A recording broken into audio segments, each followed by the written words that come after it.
Buenos días a todos, muchas gracias por su presencia. Vamos a dar inicio a una charla que nos está ofreciendo Blanca Cecilia Zuluaga. Blanca Cecilia es egresada del programa de pregrado de Economía, hizo su doctorado en la Universidad Católica de Lovaina y está vinculada como profesora de tiempo completo e investigadora de la Universidad ICESI. Les agradecemos mucho su presencia. Esta charla hace parte del ciclo Los egresados tienen la palabra, en el cual ustedes ya saben, hemos venido invitando 3-4 egresados por semestre, con, digamos, personas que tienen una trayectoria importante académica o empresarial. Blanca, bienvenida a la universidad de nuevo y muchas gracias por haber aceptado esta invitación. Muchas gracias, Inés María, por la invitación. De verdad que para mí es una alegría estar aquí. Yo ya este año 2017 cumplo 20 años, Carlos e Inés María, de haberme graduado tan rápido. Ya pasaron 20 años, entonces pues me parece muy interesante el espacio y espero que aquí pueda haber algo.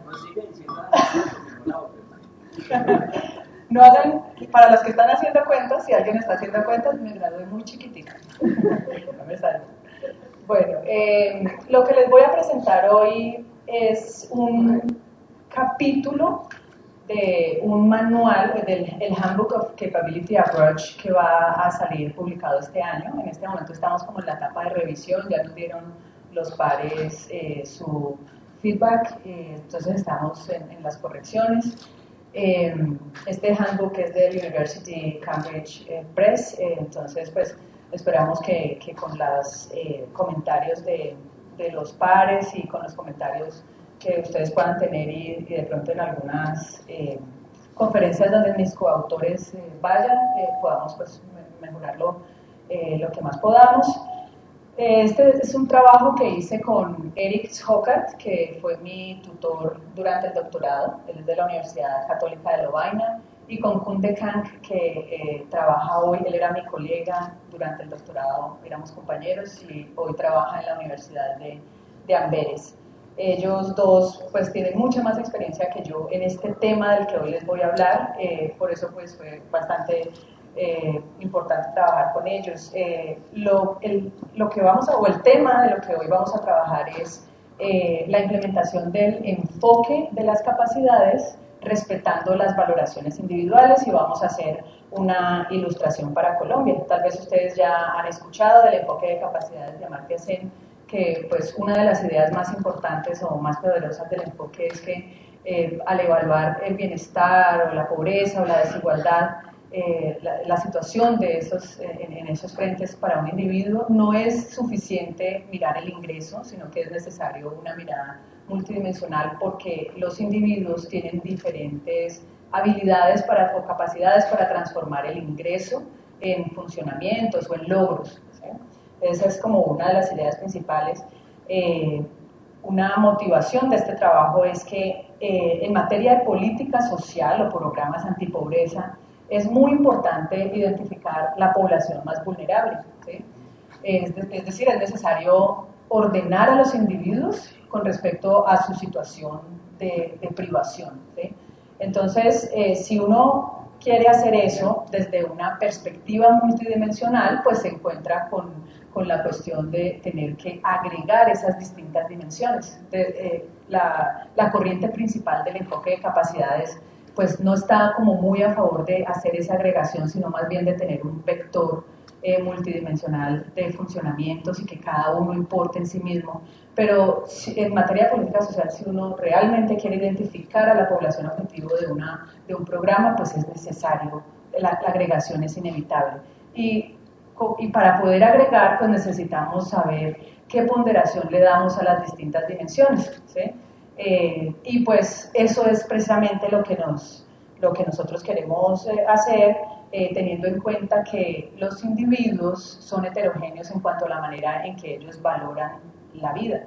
Es decir, los individuos tienen la capacidad de saber si una vida con ciertos funcionamientos, con ciertos logros, es mejor que otro tipo de vida. y que a uno le debería importar eso a la hora de agregar las distintas dimensiones. Entonces, de ahí viene pues la pregunta central de nuestro trabajo y es cómo identificar a la población más vulnerable en un país en un marco multidimensional respetando las variaciones, las valoraciones individuales. Entonces, lo que nosotros proponemos es emplear este enfoque que se llama ingreso equivalente, la medida del ingreso equivalente, que es una medida de bienestar que es consistente pues con las valoraciones individuales. Nosotros usamos para eso como insumo las encuestas de satisfacción que tal vez ustedes hayan escuchado cuando el Daniel le pregunta a la gente ¿qué tan satisfecho se encuentra usted del 1 al 10 o del 1 al 5? Pero a pesar de que nosotros usamos como insumo esa encuesta o esas respuestas a esa pregunta, trataremos de ser cuidadosos en diferenciar este enfoque con el enfoque subjetivo, ¿sí? Porque ahora les hablaré un poquito más de eso. El enfoque subjetivo de bienestar o estas encuestas de felicidad, a pesar de que han sido ampliamente utilizadas en la literatura económica y de otras disciplinas, pues también tienen muchos detractores. Pues algunos argumentan que tiene muchos problemas. Uno puede, no sé, estar de buen humor el día que le preguntaron porque ganó el equipo, o de muy mal humor porque perdió su equipo. También es posible que si a uno le preguntan o le piden hacer como el esfuerzo cognitivo de hacer del 1 al 10 o de valorar del 1 al 10 su vida, el 5 mío no sea igual al 5 de él, entonces pues eso puede traer dificultades, incluso otras dificultades que de pronto iré mencionando. Entonces pues vamos a tratar de dejar clara la diferenciación entre ese enfoque subjetivo, meramente subjetivo, y el que nosotros usamos. Uno de los trabajos pues, que está relacionado con el nuestro, porque también usa datos de satisfacción para Colombia, es este que salió publicado en el 2008 por Vélez y Robles, pero ellos tienen un propósito diferente. Lo que ellos hacen es estimar diferentes medidas multidimensionales de pobreza y lo hacen teniendo en cuenta, bueno, en realidad 3 dimensiones. Ellos proponen una medida tridimensional de pobreza y lo que hacen es cambiar la formulación de las distintas dimensiones y también de las ponderaciones, o sea, como calibrando, poniendo distintas, de tal manera que la evolución de esos indicadores multidimensionales concuerde con la evolución de los indicadores de satisfacción, porque consideran que eso debería ser, o sea, debería concordar y no siempre encuentra uno eso, también como voy a mostrar aquí más adelante.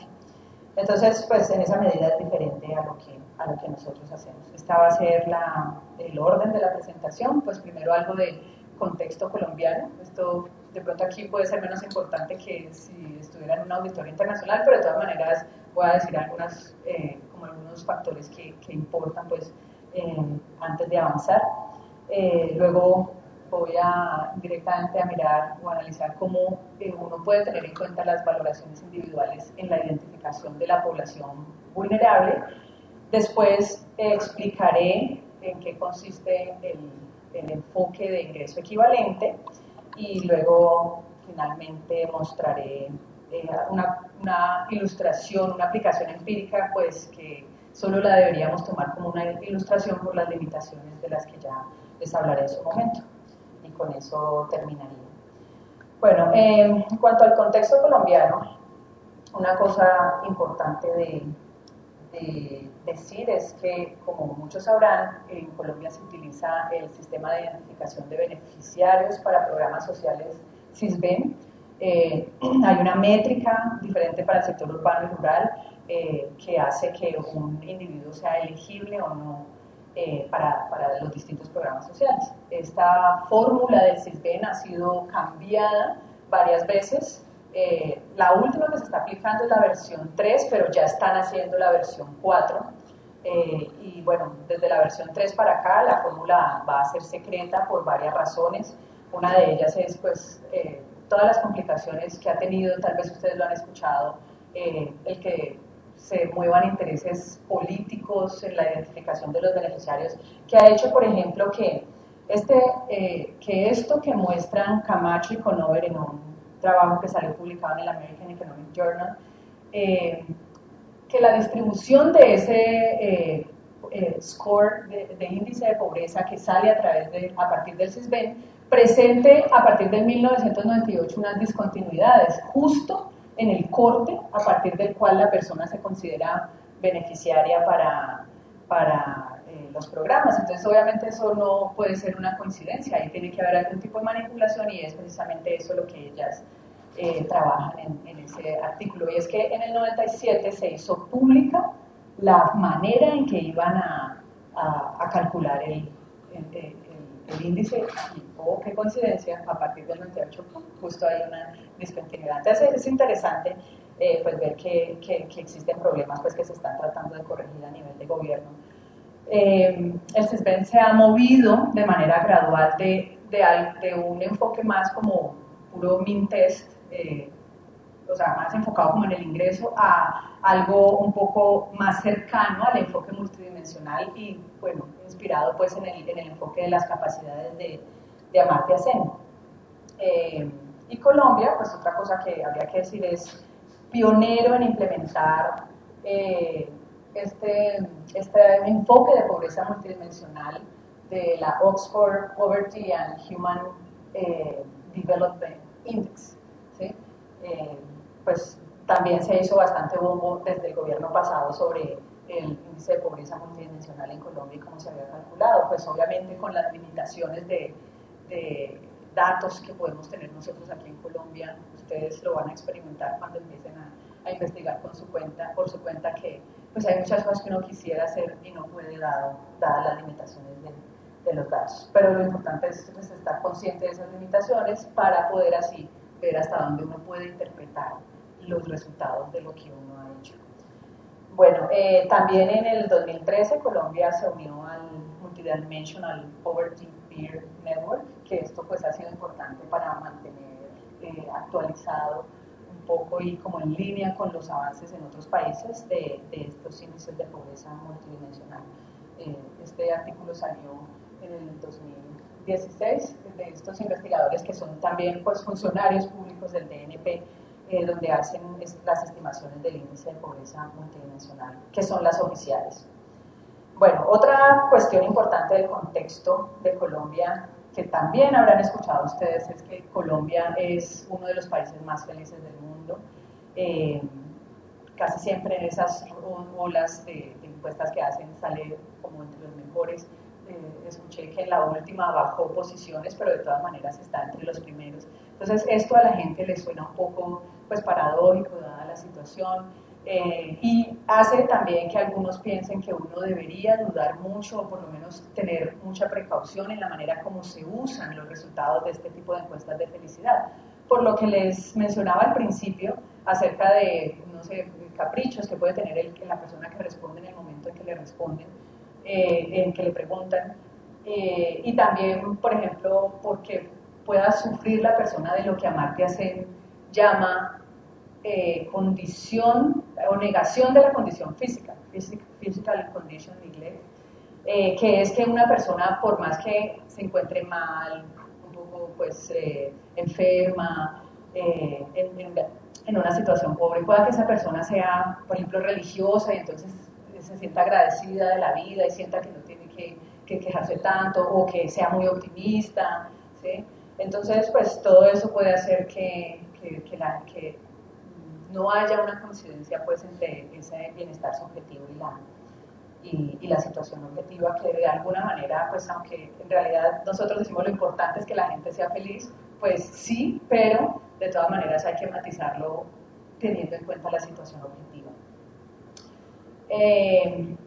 Además, otra cosa que también saben es las grandes desigualdades y la pobreza de ingreso, que en Colombia todavía es muy alta. Bueno, la desigualdad muy alta. Colombia está entre los 5 primeros países más desiguales del mundo, ni siquiera de Latinoamérica. Y también la pobreza, aunque se ha reducido considerablemente en las últimas 2 décadas, digamos, todavía hay una porción importante de la población pues bajo la línea de pobreza monetaria.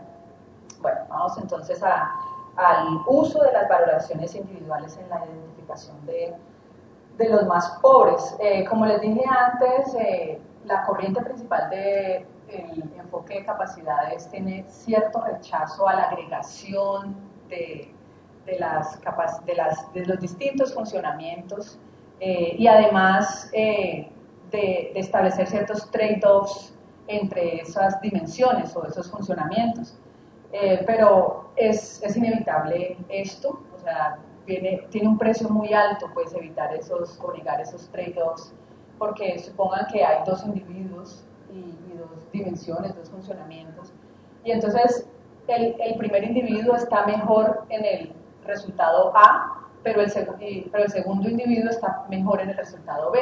¿Cómo hacemos para saber, para rankear estos dos individuos, ¿sí? Desde el punto de vista del bienestar? ¿Cómo hacemos para priorizar entre los más pobres? Entonces, pues, o sea, necesariamente tenemos que irnos pues a la agregación y a pensar en los posibles trade-offs entre las distintas dimensiones. Entonces, para ir avanzando, esta notación es útil. Supongamos un vector multidimensional de M funcionamientos refinados. Los llamamos refinados y está entre paréntesis porque pues, los funcionamientos son como lo observado, los logros que la gente efectivamente tiene, ¿cierto? Que es como lo que, pues, no es lo ideal trabajar con eso según SEM, pero pues es lo que normalmente un investigador puede hacer, porque lo otro, que son las capacidades, o sea, el conjunto de elección, yo tengo X, pero tengo X porque escogí X entre X, Y, Z, eso es distinto y hace más libre a una persona, por tanto, le hace tener mayor bienestar que tener X porque solamente puede tener X. ¿Sí? Entonces, la Refined Functioning se refiere precisamente o da cierta noción de libertad o capacidad de elegir, pues desde el punto de vista teórico uno puede trabajar con ese, pero sobre todo aquí en Colombia, desde el punto de vista empírico, pues uno tiene que referirse pues a los funcionamientos. Entonces, supongan pues un vector de funcionamientos de M funcionamientos, ese es FI, y eso es lo que un individuo va a valorar, distintos tipos o paquetes de funcionamiento, es lo que un individuo va a valorar más o menos de acuerdo pues a lo que a sus valuation functions, que es lo que voy a explicar ahora. Entonces, cuando comparamos bienestar, uno puede optar por distintas medidas. Por ejemplo, el SISBEN lo que haría o lo que hace es hallar un índice de bienestar que es la suma ponderada de los distintos funcionamientos. ¿Sí? El enfoque del Counting Approach, que es el índice de pobreza multidimensional de Al-Qaeda, Foster, es decir, los de la red OFI, emplean un índice de este tipo. Aquí está F barrita, es el vector de funcionamientos de referencia, es decir, aquí están los mejores valores posibles o el benchmark de cada uno de las dimensiones. Este es el observado de cada individuo, entonces este indicador va a ser 1 si el individuo, su situación es peor que el de referencia, y 0 pues si no está deprivado en esa dimensión, y pues esto ponderado por determinados weights o ponderaciones. Pero entonces, ¿de dónde salen esas ponderaciones? ¿Sí? Eso es lo que nos interesa mirar. En la literatura hay varias propuestas,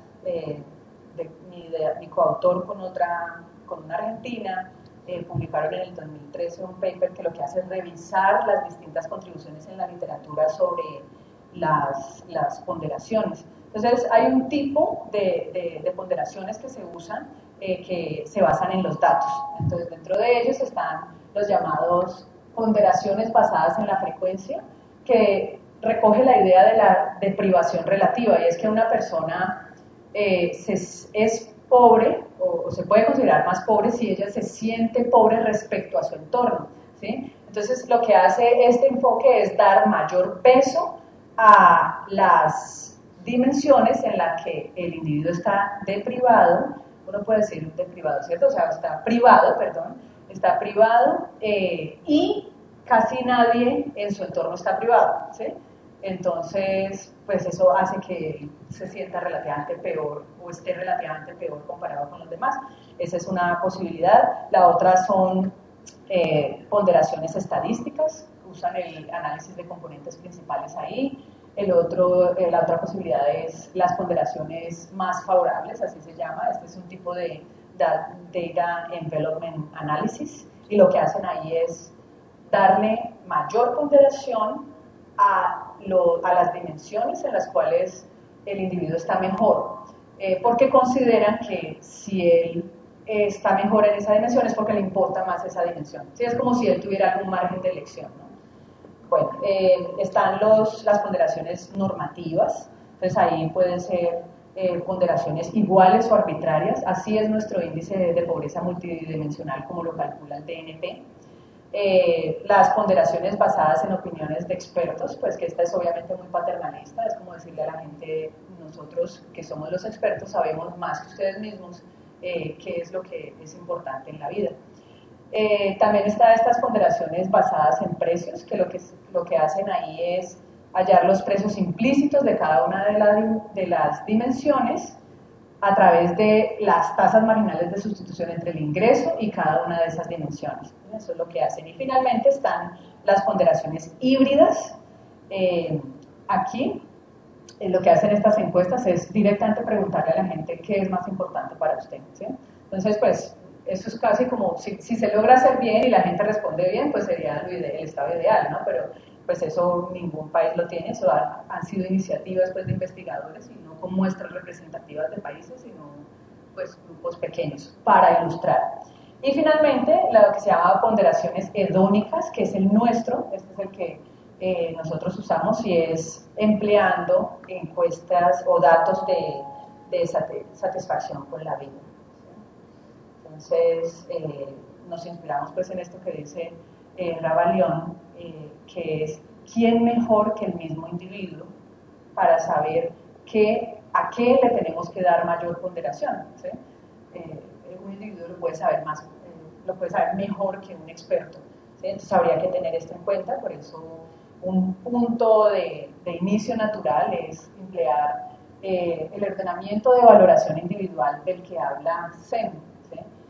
Y que consiste en reconocer que el individuo tiene la capacidad de valorar una vida respecto a otro tipo de vida, ¿sí? Entonces, decir además que ese orden de valoración lo podemos representar por una función de valoración específica que sería representada por esta función, ¿sí? Entonces decimos que la vida que tiene funcionamientos representados en este vector es al menos tan buena que este tipo de vida representado en FI asterisco, si y solo si el individuo valora más FI que FI asterisco, ¿sí?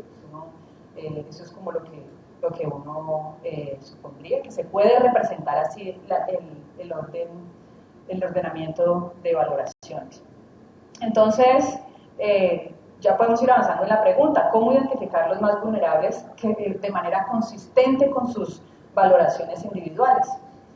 Pero entonces antes aclaremos más o digamos un poquito más acerca de qué es o a qué llamamos o a qué se puede interpretar como ordenamiento de valoraciones. Lo que hace es capturar juicios concienzudos, si queremos decirles así, acerca de lo que es una buena vida, ¿sí?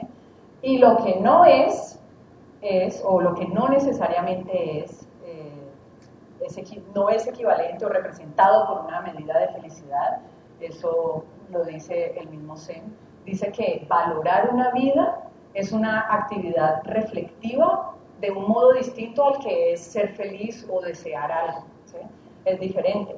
Lo otro que tampoco es el ordenamiento de valoración es que se revele en el comportamiento. Es decir, consideramos que las preferencias son diferentes a las valoraciones. La gente puede tener determinado comportamiento porque decide bajo presión, porque es adicto, porque, bueno, no sé, porque comete errores, ¿sí? Puede haber muchas razones para eso. Lo otro que no es incompleto. De hecho habría que reconocer que no siempre uno tiene ordenación de valoraciones completa, y una medida de bienestar debería tener en cuenta eso. de hecho, Flarvey y Schokat en el 2013 trabajan, o sea, analizan el hecho de que la medida de ingreso equivalente que nosotros empleamos o se puede compaginar con una valoración, un ordenamiento de valoración incompleta, ¿sí? O sea, que por ese lado supuestamente no habría problema. Lo otro es que no es estable en el tiempo, la gente puede cambiar debido a distintas experiencias, puede cambiar de opinión, ¿sí? Entonces no es estable en el tiempo. Y lo otro es que no necesariamente es, o sea, todo el mundo va a estar de acuerdo con eso, incluso si la deliberación se demora mucho, pues, digamos, podría nunca llegarse a un acuerdo. Bueno, entonces nosotros pensamos pues que si los principales proponentes del enfoque de capacidades abogan por tener en cuenta las diferencias culturales a nivel de comunidad, ¿sí? Pues ¿por qué no también tener en cuenta las posibles diferencias culturales o étnicas que puedan surgir a nivel individual? O sea, eso tiene sentido, aún más sentido en un enfoque como el de capacidades, que es basado en la libertad del individuo y en la agencia, ¿no? Es decir, importa la comparación, importan esas diferencias para la comparación entre comunidades, pero también deberían importar para las comparaciones al interior de esas comunidades. Bueno, entonces, supongan pues, para ilustrar ese último punto, que hay dos individuos, Benny y Anne. Estas líneas azules pues representan la medida de bienestar que la comunidad o el analista impone, ¿sí? Entonces, pues de acuerdo a eso, obviamente Benny estaría mejor que Anne y se podría justificar una redistribución de Ben a Anne, pero ¿qué tal si las valoraciones individuales o qué tal si Anne y Benny no están de acuerdo con esas medidas de bienestar impuestas y son más bien las rojas, ¿sí? De acuerdo a la valoración individual o de esos individuos de la sociedad, Anne estaría mejor que Benny, por lo que algún tipo de redistribución propuesta basado en las líneas azules pues sería contraproducente, ¿sí? Bueno, entonces vamos ahora sí, ya con esto a explicar el ingreso, el enfoque pues, de ingreso equivalente. Para eso es útil dividir, dividir el vector de funcionamientos que habíamos visto antes entre la dimensión de ingreso y las dimensiones de no ingreso, ¿eh? Y vamos a establecer un valor de referencia o un benchmark para cada una de esas dimensiones de no ingreso, o sea, diferentes al ingreso. ¿Listo?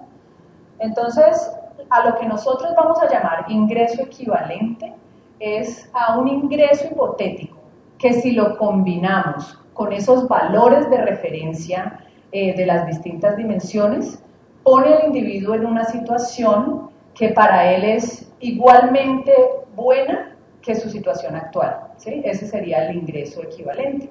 Entonces, veámoslo, mejor dicho, lo que estamos diciendo es que esta canasta de ingresos, su ingreso observado y sus otras dimensiones observadas son tan buenas como el ingreso equivalente y una situación en la que estuviera pues, en la mejor posición posible en las dimensiones que no son de ingreso, ¿sí? A eso llamaríamos ingreso equivalente y ahorita vamos a ver después cómo se estima o a qué se refiere. Entonces, de nuevo, supongamos dos individuos y dos funcionamientos y veamos varios casos de cómo hallar el ingreso equivalente. Entonces, este caso es muy fácil porque aquí los individuos tienen ordenamiento de valoraciones idéntica, igual. Entonces, pues fíjense que uno puede ver que A está en mejor posición que B, o sea que según esos individuos, la vida en A es mejor que la vida en B, y la medida de bienestar de ingreso equivalente respeta esas valoraciones individuales, pero aquí es muy fácil porque pues, coinciden las valoraciones o el ordenamiento de valoraciones de los individuos, ¿sí? Y aquí uno puede aprovechar para mirar la diferencia entre, o para explicar un poco la diferencia entre esta medida de bienestar del ingreso equivalente y las de felicidad o las de life satisfaction. Porque no necesariamente A o un individuo en la vida A va a reportar mayor satisfacción en esas encuestas que el individuo en la vida B, porque el individuo de la A podría ser más rico, acostumbrado a más lujos, y entonces pues él podría no valorar, o sea, él podría, a pesar de ser consciente que esa vida es mejor que la B, no estar feliz con esa situación por querer más. O el B podría ser más optimista, más positivo, y entonces simplemente valorar más esa vida, no valorar, porque si no no valorar, sino sentirse más feliz con esa vida, ¿sí? Que lo que A se siente con esa vida, a pesar de que A es mejor que B, ¿sí? Y que ambos valoran A mejor que B. Entonces, pues ahí está la cuestión, no son lo mismo las medidas subjetivas de bienestar y el ingreso equivalente. Un segundo caso es donde las valoraciones de los individuos son diferentes, lo podemos ver en la forma de las curvas, pero ambos individuos tienen o están en la situación de perfecta salud. Aquí estamos suponiendo solamente dos dimensiones en la vida, pues. Entonces, este caso también es fácil porque si ellos están ambos en perfecta salud, para hallar la medida de bienestar, lo único que tenemos que hacer es comparar los ingresos, y entonces nuestra medida de bienestar va a poner a B en mejor posición que A. Bueno, y otro caso, un tercer caso sería donde y aquí empezamos pues a ver las particularidades de esta medida de ingreso equivalente. Es donde ambos individuos tienen la misma situación objetiva, es decir, ambos individuos están en X, pero tienen distintos ordenamientos de valoración, ¿sí? Y lo que nosotros podemos ver es que el individuo que tiene la curva de preferencia más empinada, él sufre más por no tener perfecta salud, ¿sí? Y como sufre más por no tener perfecta salud, pues la medida de bienestar que respeta las valoraciones individuales debería ponerlo a él como worse off, ¿sí? Comparado con B. Y eso es lo que precisamente hace la medida de bienestar del ingreso equivalente. Y finalmente, como para saber que eso lo podemos extender a cualquier caso, si comparamos A con B, podríamos analizarlo de esta manera. Dadas las valoraciones individuales, el individuo en A, el individuo en la vida A está igual que en la vida A', y el individuo en B, en la vida B, está igual que en la vida en B'. ¿Sí? Por tanto, así como esto lo valoramos teniendo en cuenta el ingreso de los individuos, también A y B podríamos valorarlo de esa misma manera. Y entonces, pues nuestra medida de ingreso equivalente pondría en una mejor posición al individuo en B, ¿sí? O sea, en B, que es este puntico. Entonces, pues esto como para decir que se extiende a cualquier tipo de situación. También, aquí no lo muestro, pero podría ser aplicado a más dimensiones y obviamente a más individuos. Entonces, esta medida pues tiene muchos problemas que uno podría reconocer, pues obviamente no va a ser yo la que lo reconozca, pero seguramente ustedes podrán ver que a lo mejor algunas cosas no los convencen mucho, pero no sufre de dos problemas que han sido bastante mencionados en la literatura, en este tipo de literatura, que es la negación de la condición física de la que ya hablamos, como cuando estaba mostrando el caso 1. Es decir, no es como las medidas subjetivas en ese sentido. Y tampoco sufre de lo que se llama la trampa del fetichismo por los recursos. Y lo podemos ver justo en el caso 3, donde los individuos están en mejor posición, pero como que se penaliza el hecho de que a un individuo le importe más no estar en X perfecto que al otro, ¿sí? Entonces, pues en esa medida no es como una medida de ingreso convencional, ¿sí? Ni como una subjetiva ni como una de ingreso convencional. Entonces ya en la implementación, para la aplicación empírica, nosotros usamos la Encuesta Nacional de Calidad de Vida del 2008, usamos ese año para poder comparar con por ejemplo con el de Conover y otros indicadores, estimaciones de pobreza multidimensional que se habían hecho.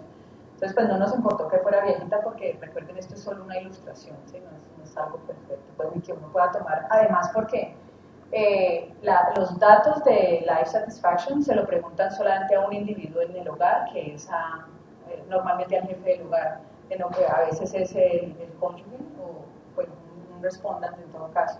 Pero no es, o sea, no hacemos este trabajo para todos los individuos, por tanto, pues no es representativo. Los jefes de hogar no son representativos de toda la población colombiana, sino solo es representativo para los jefes de hogar exclusivamente. Trabajamos con 6 dimensiones. Aquí, bueno, la del ingreso la calculamos teniendo en cuenta ingresos laborales y no laborales. ¿Me está yendo? ¿Tengo un poquito de tiempo o estoy bien? Bueno.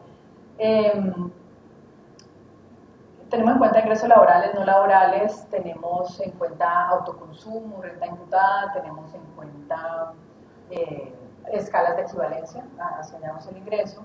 En salud tenemos salud autorreportada, o sea, a la gente le preguntan cómo cree que está su estado de salud, bien, mal, regular, excelente. Ese también pues tiene muchas críticas, pero también hay buena parte de la literatura que defiende como la capacidad de este indicador para predecir bien el estado de salud objetivo de las personas. Y además pues es lo que hay, ¿no? Entonces es lo que usamos. En educación es el nivel de educación, ninguno, primaria, secundaria y terciaria. En housing lo que calculamos es el valor del hogar y lo hacemos regresando la renta imputada de la vivienda sobre ciertas características observables de la vivienda.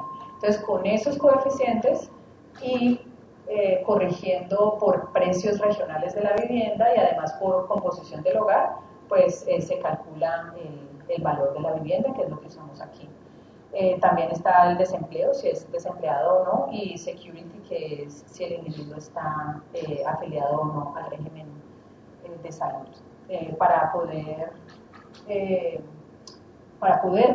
calcular de manera ideal el ingreso equivalente, las medidas de ingreso equivalente. Nosotros necesitaríamos BI, necesitaríamos la valoración, la función de valoración de los individuos, pero pues esto no lo podemos observar. Entonces lo que hacemos es pues mirar cómo nos podemos aproximar a ello. Un momentico que aquí les voy a mostrar que en la literatura esto es lo que, vamos a ver si me lo muestran, como estaba oculta, pero sí la voy a mostrar en la literatura para eso. Se han usado estos enfoques. Uno es el de preguntarle a la gente, ¿sí? Directamente, que pues sería lo ideal, repito, o sea, que le digan a la gente, bueno, ¿usted cuánto ingreso estaría dispuesto a sacrificar para poder obtener salud perfecta? ¿Sí? Entonces, pues esto tiene el inconveniente que ningún país a nivel nacional lo hace, pues sería costoso. Igual se podría, me imagino, si consideran luego que es importante, pues tal vez lo harían los países escandinavos, por ejemplo, que tienen de todo y siguen a la gente desde que la conciben hasta que se muere y todas sus siguientes generaciones. Pero de todas maneras, pues no deja de tener problema, y es que de todas maneras es un reto cognitivo para la gente, o sea, para que la gente no tenga cómo calcular ahí rapidito la respuesta, pues entonces igual tendría sus dificultades. El otro es el de las preferencias reveladas, simplemente inferirlo del comportamiento. Y finalmente, este que es el que nosotros usamos empleando las encuestas de satisfacción. Entonces, esta es la regresión que hacemos. Esto es la dimensión de ingreso y las otras dimensiones. Tenemos en cuenta pues, el efecto directo de esas dimensiones en la satisfacción, y también capturamos la interacción de eso con esta variable DI, que podría referirse a varios elementos que diferenciaran a los grupos, como para capturar heterogeneidad. Pues nosotros, la verdad, solamente tenemos en cuenta rural y urbano, o sea que también pues por este lado es como muy limitado. Pero lo que digo es que DI podría ser otras cosas más allá de simplemente rural y urbano. Pues este ZI que corresponde como a características individuales, la idea es que ahí podríamos capturar como expectativas, aspiraciones de los individuos. Entonces se hace esa regresión a través de un logic ordenado. Esto es lo que encontramos, pues los resultados que uno esperaría, los signos que uno esperaría. De las interacciones solo resultó, ¿cómo se llama eso? Significativa la interacción con salud. Y fíjense que acá lo que notamos, una cosa que llama la atención es que cuando ya se controla por los otros factores, la gente que vive en el sector urbano ya no reporta estar más satisfecha que la gente en el sector rural. Vamos a ver más adelante que si uno ve el dato bruto, pues en el sector, en la zona urbana los reportes de satisfacción son más altos que en la zona rural, pero cuando se controla por lo demás cambia, se invierte y pues esto puede tener que ver pues con muchas cosas, por ejemplo con la diferencia en aspiraciones en la zona urbana y en las rurales, por ejemplo. Bueno, entonces estos coeficientes son los que se utilizan para hallar el ingreso equivalente, porque recuerden que SI también lo podríamos expresar en términos del ingreso equivalente aquí y aquí de los valores de referencia. Entonces, si nosotros combinamos esta ecuación con la ecuación donde tenemos aquí ya asterisco y aquí X virgulilla, pues entonces podemos despejar esa variable Y asterisco. Tendríamos que el ingreso equivalente corresponde a esto. Entonces, fíjense que acá lo que tenemos es que se penaliza por no estar, por que el individuo no esté ubicado en el valor de referencia, ¿sí? Entonces ahí pues importa, eso es lo que garantiza pues que no sufra del fetichismo de los recursos. Y miren que tampoco aparece por ningún lado delta ZI, es decir, que es como si se corrigiera por expectativas y aspiraciones, que es lo que hace, lo que puede hacer diferente pues esta medida de la medida subjetiva. Bueno, un posible supuesto fuerte de este método es que uno asuma realmente que la función de satisfacción y la función de valoración son ordinalmente equivalentes.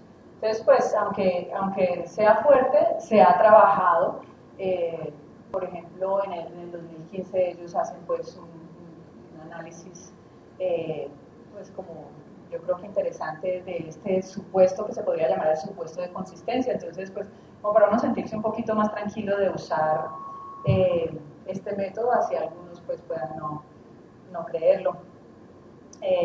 Bueno, entonces ya de esa manera obtuvimos pues los ingresos equivalentes para los jefes de hogares en Colombia. Esta gráfica coge solo la cola inferior de la distribución y pues lo que vemos es que las dimensiones de no ingreso afectan bastante el bienestar y eso hace que una buena porción de las personas tengan unos ingresos equivalentes muy bajitos, las personas de nuestra muestra. Bueno, entonces, ya habiendo calculado para Colombia los ingresos equivalentes, una cosa que pues, nos parecía que podíamos hacer con esto, más allá de simplemente mostrarlo, es compararlo con otros enfoques, ¿sí? Entonces hablamos de 5 alternativas para priorizar o para obtener o separar, pues identificar a los más vulnerables. Una de ellas es el ingreso equivalente y las otras son pues la tradicional del ingreso, la pobreza por ingreso. Entonces, pues recuerden que tuvimos en cuenta ingreso laboral, no laboral, self-consumption y que utilizamos escala de equivalencia. Y bueno, esto es lo que nos da, esta es la concentración pues, o la distribución del ingreso monetario entre la población.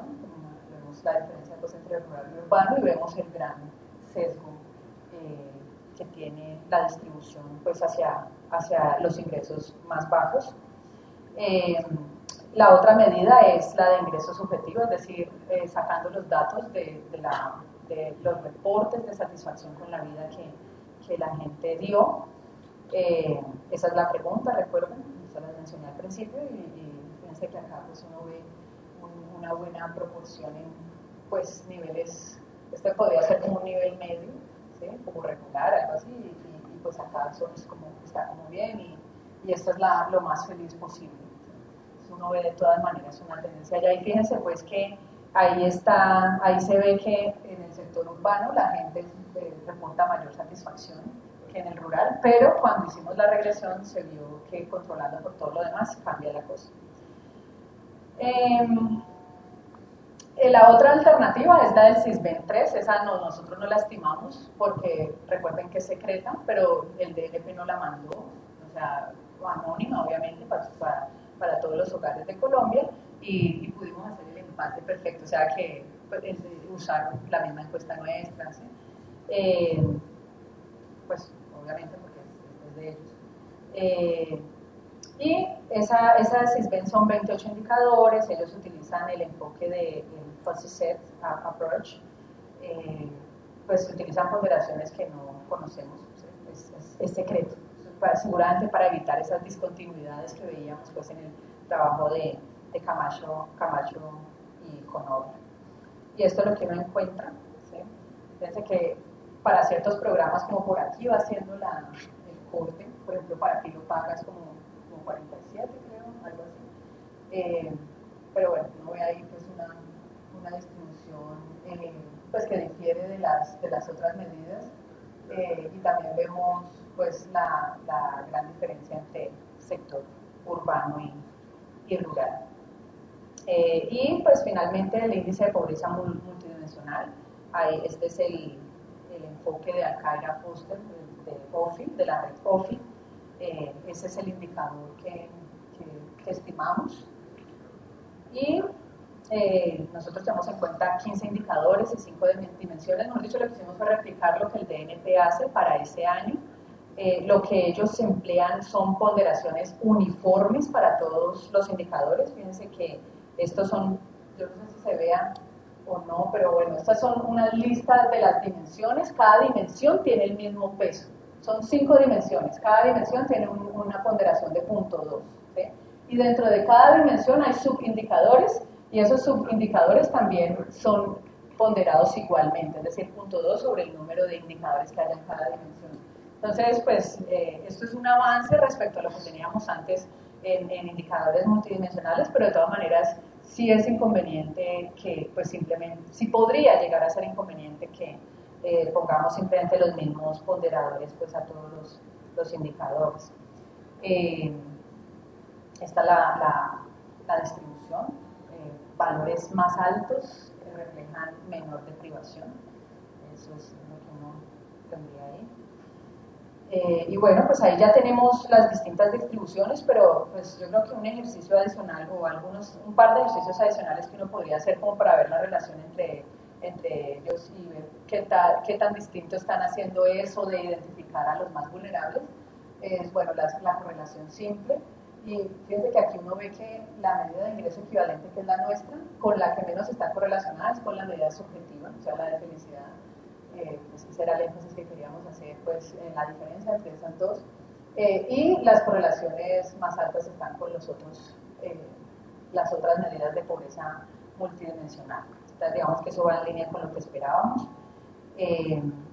Otra cosa que uno podría hacer, otro ejercicio que uno podría hacer es ver el 10% más en peor situación para cada uno de los indicadores y ver qué tanto coinciden esos distintos indicadores en identificar a los más pobres. Y lo que vemos es que el overlap no es muy alto. Fíjense que aquí, o sea, solo el 1.5 de ese 10 coinciden, o sea, ese 1.5 individuos coinciden en ser clasificados como los worst off para los 3 indicadores. Ahí está con ingreso y con subjective well-being. Hay más coincidencia pues con la pobreza monetaria pues, en cuanto a nuestra medida que con la subjetiva, como esperaríamos. Y eso mismo lo podemos hacer comparando nuestra medida con las otras dos medidas multidimensionales y vemos pues que un poco, o sea, no que también, aunque mejora la coincidencia, pues también es baja. ¿Sí? Eso quiere decir que la elección de ponderaciones realmente importa, ¿sí? Y pues que es algo que vale la pena estudiar, avanzar en esa medida. Bueno, entonces, bueno, y finalmente ver como qué es lo que hace cada enfoque en la clasificación de los más vulnerables. Por ejemplo, nuestra medida, la gente que es clasificada como la más pobre sufre de mayores niveles de desempleo, lo vemos acá. Las condiciones o el precio, el valor de la vivienda es menor y también las condiciones de salud es menor. ¿Sí? Eso es lo que ves acá. En cuanto al índice de pobreza multidimensional, vemos que que identifica a individuos que están en peores condiciones de educación y de afiliación y de security, afiliación al régimen de salud. Vemos también que la satisfacción, o sea, los que clasifica como peores este índice de satisfacción son precisamente la gente con mayores ingresos comparado con el resto de medidas y también con mayor valor de vivienda. Entonces, eso pues también nos dice algo acerca de posibles inconvenientes pues, de esas medidas subjetivas de bienestar. Y bueno, pues uno podría hacer ahí más comparaciones, pero eso es como lo más relevante. Pues eso era lo que les quería contar hoy. Pues hay diferentes métodos para identificar a los más pobres, algunos tienen sus fortalezas y sus debilidades, y en realidad hay mucha diferencia empírica, como vimos en ese proceso de identificación, y esto tiene implicaciones de política económica. Pues esto lo que nos dice es que es un tema al que hay que pues trabajarle más. Es una pregunta normativa en realidad, esto de si deberíamos tomar las valoraciones de los que están en peor situación sobre lo que constituye para ellos una buena vida y tenerlo en cuenta cuando estemos identificando a los más pobres. Eso es. No sé si tienen alguna pregunta. Recuerden que está en revisión, o sea que cualquier aporte todavía se puede tener en cuenta.